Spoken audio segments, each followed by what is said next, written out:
After getting pulled up at FATF plenary in October this year, Pakistan has staged a new theatrics in one of its so-called anti-terrorism court. Hafiz Saeed, the mastermind of 26/11 Mumbai attacks, has been awarded a 10-year jail term in two terror financing cases. Pakistan, from a long time, has been facing immense pressure to crack down on terrorist groups and entities. Saeed's arrest comes after Pakistan was sustained into the grey list of FATF for the fourth consecutive time. A report. Mumbai terror attack mastermind and Jamaat-ud-Dawa chief Hafiz Saeed was sentenced to 10 years in jail by an anti-terrorism court in Pakistan in two more terror financing cases. The drama of convicting Saeed is barely a subject of surprise because Pakistan, from a very long time, is known for initiating bogus counter-terrorism operations whose sole aim is to create an aura of mendacity around the world. It is widely known that Prime Minister Imran Khan's government provides special treatment to the UN-designated terrorist.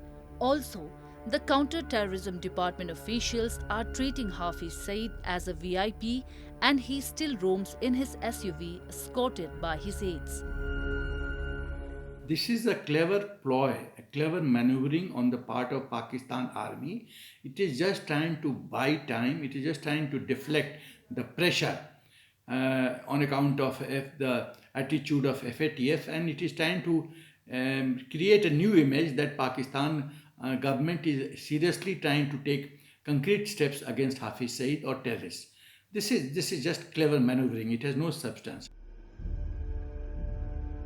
Along with Hafiz Saeed, the court also pronounced 10.5 years imprisonment to three other JuD terrorists. The move can be seen as a time-buying stunt by Pakistan, which is already facing grave cash crunch and has a deadline to meet till the next FATF plenary in February 2021. If it does not show concrete steps taken against terror financing, then it will most certainly put into the blacklist of FATF, which will further push the country into serious financial crisis. This is the reason why a country which has always been hesitant in taking effective action against top terror leaders has now turned to convicting them in terror financing charges. However, this wouldn't see any change in the functioning of these terror leaders as they continue to operate freely, regardless of where they are put as a state guest. I want to ask that what additional evidence has come? Why all of a sudden this action has been taken by Pakistan government? And when did this evidence come to the knowledge of Pakistan government? All this is time buying technique. It is a legal battle. Now the Pakistan government will wash its hands off by saying that a legal procedure will take its own time. Overnight judgment cannot be implemented. So Hafiz Saeed will go to Supreme Court. Supreme Court will start giving dates after dates after dates. And this process will continue.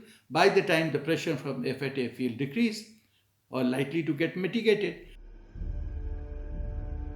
Under pressure from the international community, Pakistani authorities have launched investigations into matters of the Jamaat-ud-Dawa, Lashkar-e-Taiba and Falai-e-Insaniyat Foundation regarding their holding and use of trust to raise funds for terrorism financing. But the investigations are merely an eyewash since no significant terror leaders have received any punishment for their heinous deeds.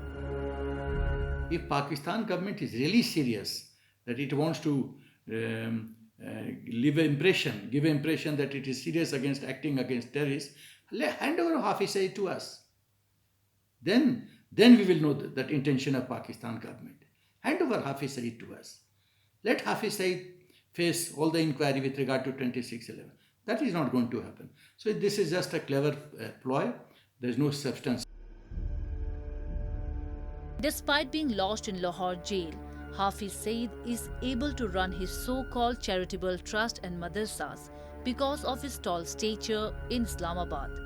However, with global money laundering and terror financing institutions keeping close watch on the Pakistan's terror financing activities, the government is taking pseudo steps in counter-terror financing.